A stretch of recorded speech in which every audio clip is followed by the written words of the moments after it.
Најпрвен сакам да изразам благодарност за сите кои што издвоивте време и дојдовте денеска да присуствувате на овој настан. Оваа сала ќе стане место на кое што ќе се разговара за многу важни прашања во периодот кој што доаѓа. Замислено е обраќањето да биде некаде околу 30 на минути, а потоа да има прашања, одговори, коментари, дискусија за темата. И целиот настан да трае некаде околу 1 час. Кога ќе се види насловот, веројатно првата помисла која што доаѓа во главите на луѓето е дека ќе зборуваме за замрзнатите цени, за она што се случува денеска во македонската економија. Да, ќе зборуваме и за тоа, меѓутоа тоа е само еден дел од она за што ќе зборуваме, бидејќи темата ќе отвориме во еден многу поширок контекст.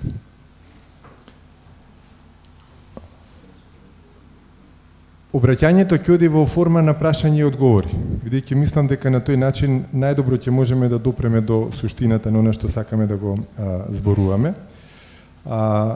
Тргаме од тоа дека прво од предпоставката дека сакаме пазарна економија, нели со самото тоа што сакаме да бидеме членка на Европската Унија, ние сакаме да бидеме да имаме пазарна економија, бидејќи Европската Унија бара да имаме функционална пазарна економија. Обраќањето ќе биде структурирано од 3 дела. Зашто воопшто разговараме, каде е Македонија во приказната, што да се прави и на крајот е заклучокот. Да се запрашаме на почетокот, кои се важните теми за кои што постојано разговараме кога зборуваме за македонската економија. Зборуваме за даноците, ќе има ли прогресивно даночување, ќе нема, ќе се зголемуваат, нема се зголемуваат. Што ќе се случува со платите, со минималната плата, што ќе се случува со пензиите, ќе се зголемуваат ли, колку, зошто и така натаму. Ќе има ли субвенции, за кого ќе има, кому што и колку ќе му плати државата, ќе има ли друг вид на државна помош, што се случува со пазарот на работна сила, ќе има ли таму работници со потребните квалификации, што се случува со образованието, со здравството, јавното здравство, енергетиката. И прашањето е дали се сите овие теми важни? И одговорот е многу едноставен, да, важни се. И циклично си вртат во одреден период од годината, постојано зборуваме за тие теми. Меѓутоа, дали се овие теми најважната тема? Моето мислење дека не се. Дека кога разговараме за сите овие прашања, е како да разговараме за некоја зграда, ама разговараме од првиот кат нагоре. Не разговараме за темелот на зградата и јас денеска би сакал да зборуваме за најважната тема, за темелот на зградата. Бидејќи прашањето е каква пазарна економија имаме, на почеток можеме да кажеме дека пазарна економија има и во Соединетите Американски држави, има и во Германија, има и во Азија и така натаму, меѓутоа моделите се различни. Пазарната економија на Германија и пазарната економија на Америка не се исти по своите карактеристики. Нема да зборуваме за теорија, постојат различни модалитети во теоријата, ќе се фокусираме само на 2 главни модалитети на избор. И првиот е слободна пазарна економија или она што го викаат free market economy. Во овој модалитет пазарот е речиси се. Пазарната економија е либерална и улогата на државата е редуцирана, сведена е на тоа да го обезбеди она што го дава едно цивилизирано општество, значи владење на правото, безбедност на граѓаните. Фокусот на општеството е на поединецот, секој сам си го бере гајлето. Примерна земја со таква пазарна економија се Соединетите Американски држави. Вториот модалитет е она што се нарекува социјална пазарна економија, social market economy, или уште позната како координирана пазарна економија. Неа ја карактеризира нешто друго. Поединецот е многу важен, меѓутоа се води грижа и за пошироката заедница. Фокусот е да се креира економска корист и социјална праведност за сите и има координација меѓу заинтересираните страни, она што нели обичаено се нарекуваат stakeholders. Државата е активен чинител во ваквата пазарна економија и врши значајна редистрибуција на буџетските приходи. Значи од едни зема, кон други насочува, заради одредени причини за што ќе зборуваме. Пример на земја со оваква пазарна економија е Германија. Сега, околу поставеното прашање, ние денеска разговараме за тоа, практично кој од овие два модалитети би требале да го избереме, како да го избереме, нема да понудиме конечен одговор, ќе понудиме можеби хинт, што би рекле американците, ама не и конечно разрешување на дилемата. Кои се дополнителни аспекти кои што треба да се земат предвид кога се разговара за оваа тема? Прво, дека ова не е лажна дилема. Зошто го велам ова? Затоа што сум го имал личното искуство да разговарам со луѓе кои што ќе ми речат, ама ова не е важно сега. Ова е лажна дилема, сега се разговара за други работи. Сега се разговара за зелена економија, за дигитализација, за вештачка интелигенција, се разговара за обновливи извори на енергија. Тоа се модерните теми. Ова е стара работа, за ова не треба воопшто да се трошиме. Јас не се согласувам со тоа. Знам и прифаќам дека сите тие модерни прашања и теми се исклучително важни, тие ќе определат иднината на бизнисите. Многу е битно како државата и бизнисите ќе се позиционираат во однос на новите трендови, меѓутоа тие теми не го одговараат прашањето за темелот на економијата. Така што тие само го игнорираат прашањето и прашањето станува неодговорено. Понатаму, ова не е само економско, туку и општествено прашање, изборот на одреден модел на пазарна економија, затоа што импликациите се такви да практично детерминираат на кој начин ќе функционира и целото општество, не само економијата. Трета работа е, некој може да рече зошто да разговараме за тоа, дајте да се фокусираме за побрз економски раст. Изборот на вид на пазарна економија е посуштинско прашање од разговорот за забрзување на економскиот раст. Зошто? Забрзувањето на економскиот раст и тие заложби се повеќе во однос на другото прашање имаат оперативна природа. Значи, изборот на модел е суштинско прашање, а заложбите за побрз економски раст се релативно гледано оперативно прашање. Зошто? Затоа што вие и денеска можете да имате некаков економски раст, ама прашање на време да биде кога ќе го изгубите, затоа што основното прашање не ви е разрешено. И конечно, ова не е само академско прашање, ова е практично прашање, бидејќи креира импликации и бара конкретни решенија, така што не е цел само за себе. Одиме во вториот дел, кој што вика каде е Македонија во приказната. Кога се распадна Југославија, ние излеговме од социјалистичкото, самоуправно социјалистичко уредување, социјалистичка економија и така натаму, и влеговме во нешто што требаше да биде трансформација во пазарна економија. Скоро 32 години подоцна, ние не можеме да одговориме јасно во што се трансформираше македонската економија. Значи, ние имаме нејасна трансформација и ние имаме номинално нешто што е некласифициран микс на двата модалитети за кои што зборувавме. И тоа само по себе создава триење внатре во општеството и во економијата, кое што на долг рок е неприфатливо. Дека ова вака, потврдено и од одредени истражувања кои што се правени експлицитно за македонската економија. Има едно истражување насловено Големата слика, македонската економија на среден и долг рок, го финансираше, мислам, Фридрих Еберт, и таму македонската економија не можела да биде класифицирана во ниеден од двата модалитети за кои што зборувавме, туку е класифицирана како зависна пазарна економија. Практично пазарна економија која што е во основа се менаџира и управува врз основа на начинот на кој што транснационалните компании преку нивните странски директни инвестиции влијаат на тој процес. Сега, одиме понатаму во делот каде е Македонија во приказната и овој дел го мисламе поделен на три дела. Ќе зборуваме за коренот на проблемот, за долгорочните последици ако ништо не се промени и зошто е сето ова важно за бизнис секторот. Зошто денеска разговараме за ова? Кој е фундаменталниот проблем што ние го имаме во македонската економија? Ние имаме фундаментален расчекор меѓу желбите и очекувањата на граѓаните и материјалната основа тоа да се испорача.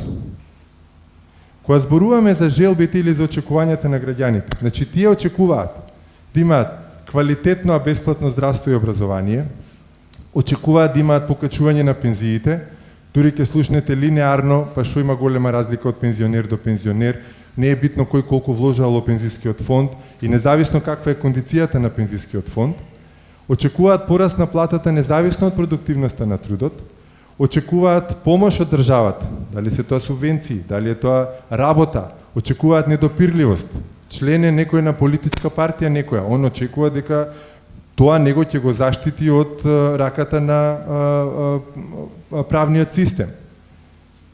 Очекуваат внатре во општеството од прилика сите да сме исти. Без разлика кој колку се вложил, учел, не учел, спремен е да преземе ризик, се ангажира и така натаму. И ова, ако стартуваше и е со корен од времето на социјализмот, тоа е пренесено и на помладите генерации. А пренесено е од две причини. Прво, и тие го прифатија тоа. Прво, затоа што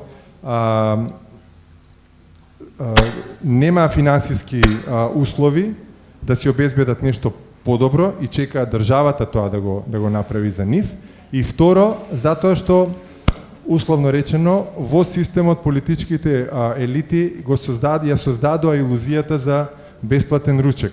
Значи, и во недостаток на материјална основа за да се испорачаат услугите кои што граѓаните си ги очекуваат и нивните желби, се најде начин тоа да се испорача иако нема материјална основа. Се создаде илузијата за бесплатен ручек, а сите овдека во салава знаеме дека бесплатен ручек во економијата не постои.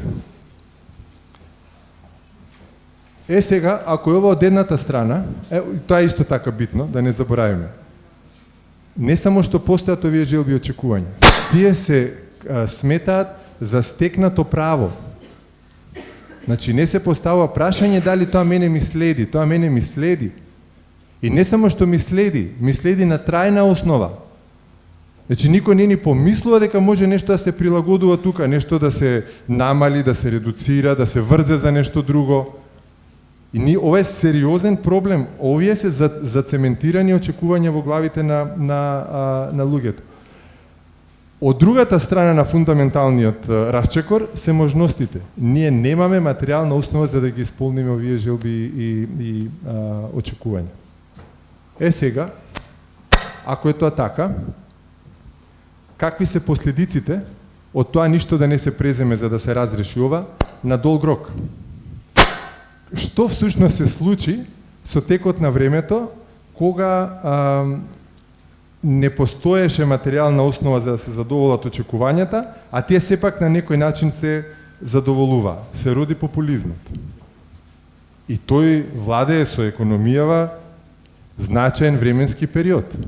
Ќе видиме и графикон околу таа работа. Долгорочните последици. Задолжување на државата. Портокаловата линија е вкупниот државен долг во милиони евра по години, а плавата линија се капиталните расходи. Ако ние се задолжуваме, да ги трнеме на страна последниве 3 години кога има голем скок, да речеме дека тогаш задолжувањата биле вакцини, ковид, увоз на енергија и така натаму. Оваа портокалова линија и јазот што постои меѓу портокаловата и плавата линија, значи дека ние сме се задолжувале, ама не за капитални расходи. Ние сме се задолжувале за нешто друго. И тоа е привидот како во услови кога немате материјална основа да ги задоволите очекувањата, вие тоа го правите вака. Вие ќе си позајмите од странство и она што економистите го нарекуваат хеликоптерски, ќе ги расфрлате парите низ економијата и луѓето ќе бидат срекни, име тоа стекнато право, ти очекуваат дека тоа државата има уврска да го реализира, Прашањето е до кога? До кога ова може да трае? Следното е неконкурентноста на македонската економија. Ако се види индексот на глобалниот индекс на конкурентност, ќе се види дека ние таму во континуитет немаме никакво позначено подобрување. Што значи дека и тоа во време кога се уште вештачката интелигенција, другите работи не беа толку изразени, каде што ние и тешко ќе го држиме чекорот дури и да сакаме, затоа што ги немаме материјалните можности тоа да го правиме. Значи, тоа на долг рок резултира со следново. Ова е нашата надворешна трговска размена и таа сивата линија од 2008 година таму се гледа дека се отприлика во линија вака, со она што на десната страна е 2 милиарди евра дефицит во надворешна трговската размена секоја година. 2 милиарди евра секоја година. Тоа треба од некаде да се покрие. Да не зборуваме 4 милиарди последнава година, пак ќе кажеме енергија, исклучок и така натаму, меѓутоа трендот е јасен. Ова е неодржливо на долг рок. Проблемот е во тоа што нашиот дефицит, таа линија е стабилен, а изворите за финансирање на тој дефицит се нестабилни, пошто тоа се финансира со прилив на девизи по основ на странски директни инвестиции и со нешто се нарекува приватни трансфери, каде што дали се тоа дознаки од странство или кои доаѓаат од регионот, па во менувачница менуваат за да одат на шопинг или трговија и тоа влегува од тие приватни трансфери, со тие девизи се одржува тоа. Легитимно е да се праша до кога.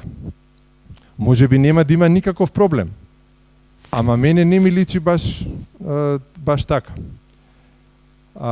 Сето тоа на крајот се рефлектира во билансот на плаќања и таму е точката на прекршување. Ако таму дојдеме во ситуација да мораме да се прилагодуваме изнудено, многу висока ќе биде цената на тоа прилагодување, бидејќи тоа си балонот се дува и како што оди времето тој се повеќе и повеќе се дува. Значи ние не правиме нешто за да тоа се релаксира.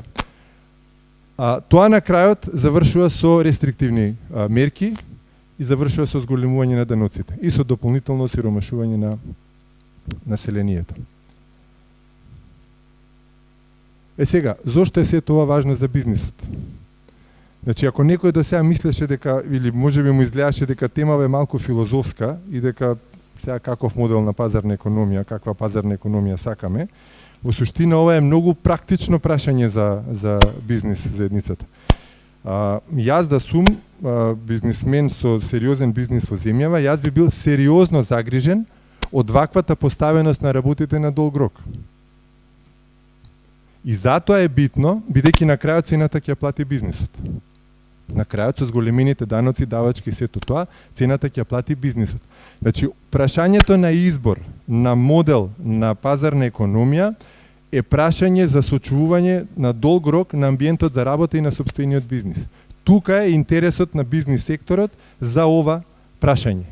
Дополнително, што тоа што го рековме, расслојувањето на населението, осиромашувањето, социјалните разлики и така натаму, постои опасноста од социјални тензии во даден момент, особено во услови на рестриктивни мерки. Значи, целта на ова денешно обраќање е да се изостри сензибилитетот на бизнис секторот за ова прашање. Бидејќи ова прашање стои под тепих 30 и кусур години, никој не го отвара, нема кој да го отвори. Затоа што ако популизмот е роден, ако се отвори прашањето, некој некаде книжи негативни поени, ама тоа бизнис секторот во основа не го интересира, затоа што интересот на бизнис секторот на крајот ќе биде удар, бизнис секторот ќе го плати тоа. Значи, мора, ова е неодржливо на долг рок, во главите на луѓето очекувањата се наследени од минатото без материјална основа да се исполнат тие очекувања. Логично прашање што да се прави во ваква ситуација. Треба да избереме една од двете можности. Или ќе избереме либерална пазарна економија, секој ќе си го бере гајлето, ама тоа значи, во тој случај промената ќе се случи кај очекувањата на граѓаните, во тој дел, и тоа значи, државата ќе обезбеди бесплатно основно и средно образование, се понатаму секој сам си плаќа. Државата ќе обезбеди ограничено здравствено осигурување, бесплатно, секој понатаму сам си плаќа. Значи, на страната на очекувањата и на желбите, тоа што го нарековме, ќе треба, таму се случува промената. И ќе биде колкава е чергата, толку нозете, значи очекувањата ќе се прилагодат на постојната материјална основа за таа работа. Или ќе одбереме координирана пазарна економија, каде што ќе се координираме.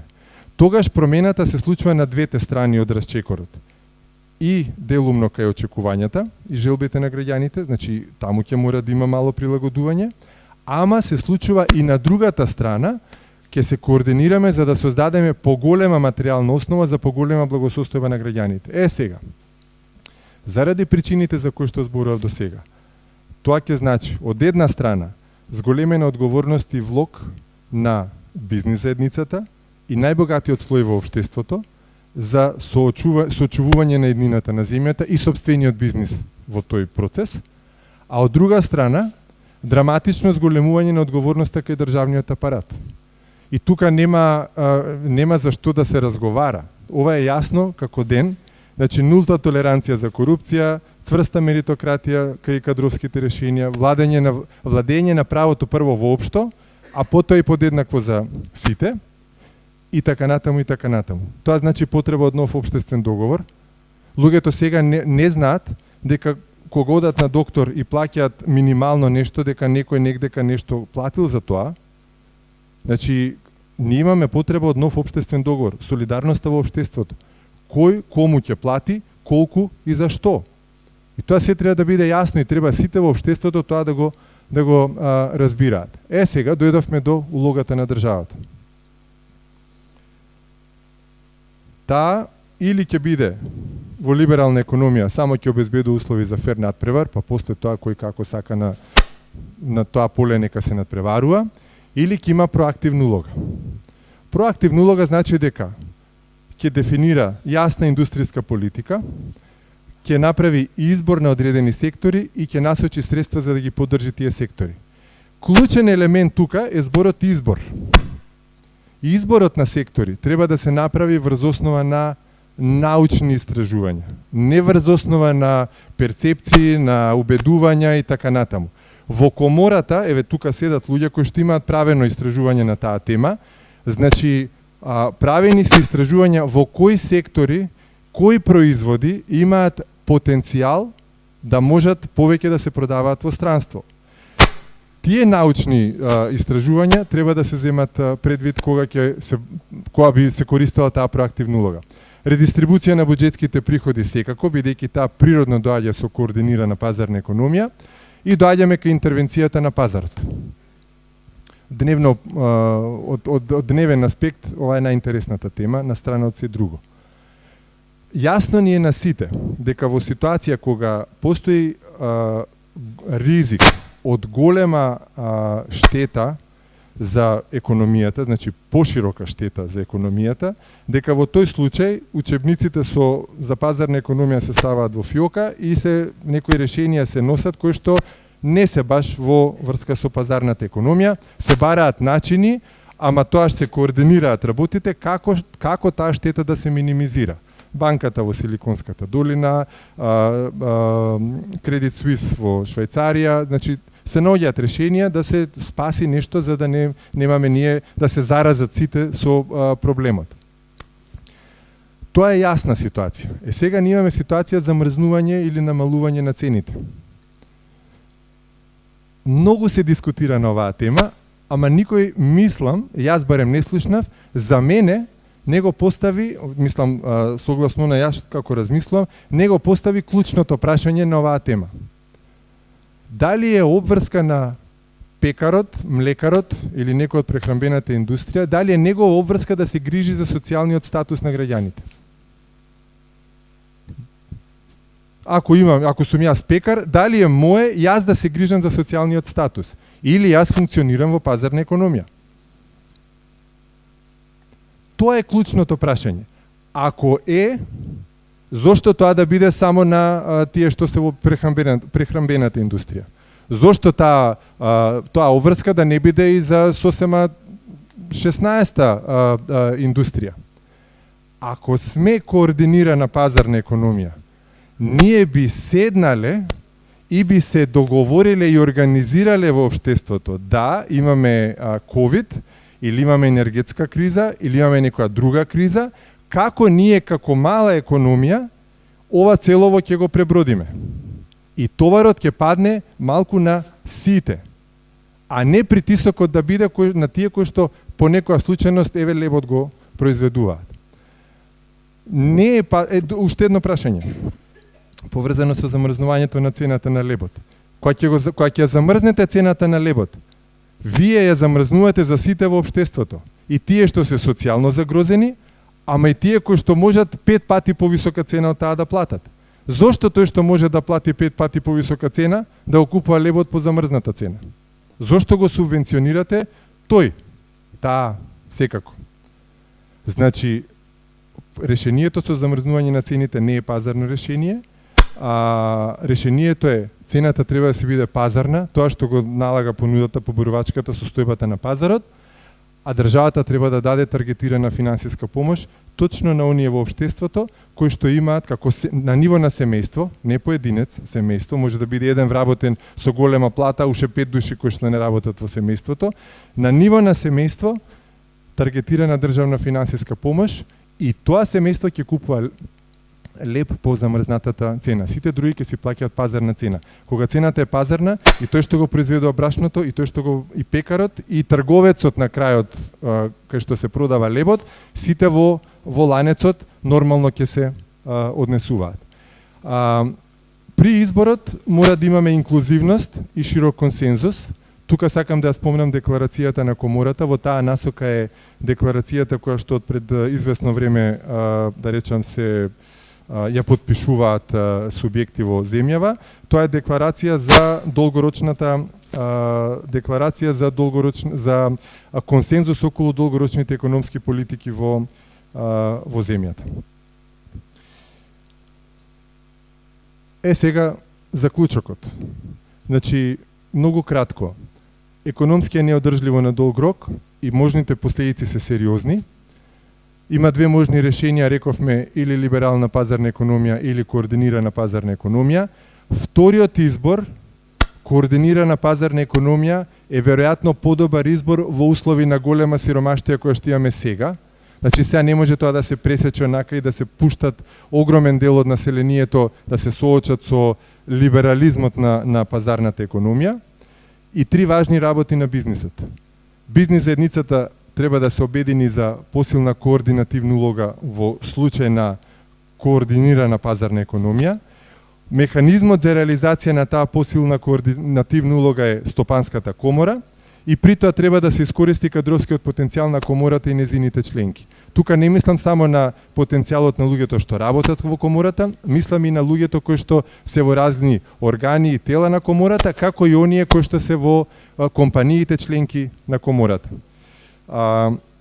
Тука сакам да вака при крај да го изразам своето задоволство што имав можноста да ја отворам оваа тема, бидејќи мислам дека е исклучително важна економска и општествена тема и мислам дека во периодот кој што следи оваа тема треба да се најде во фокусот на медиумите и во фокусот на општеството.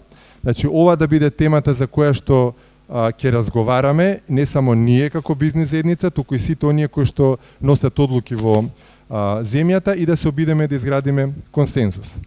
Сега, за да не биде дека сето ова до сега е, еве така, една убава замисла, треба да видиме дека сето ова е можно. И затоа ќе земеме еден пример, бидејќи примерите се наилустративни. Јас имав на некој начин привилегијата да поминам 20 дена приватно во Сингапур. Сакам да илустрирам само неколку работи. Ние сме независни 32 години, тие се независни 58 години, ние сме врсници со Сингапур. Нашата површина е 25.713-14 км квадратни, нивната е само 700 км квадратни. На таа површина кај нас живеат 1.850.000 луѓе, кај нив живеат 5,6 милиони луѓе, 3 пати повеќе од што кај нас. Ние произведуваме БДП од 13,3 милиарди И сега ако би биле исто развиени, тие би требале, пошто се 3 пати поише луѓе per capita, значи они да произведуваат некаде 39-40 милиони, ама тие произведуваат 400 милиони, 400 милиарди. Зборам во милиарди, не во милиони. 65-та година, кога станале независни, БДП по жител $517, сега се $70,000.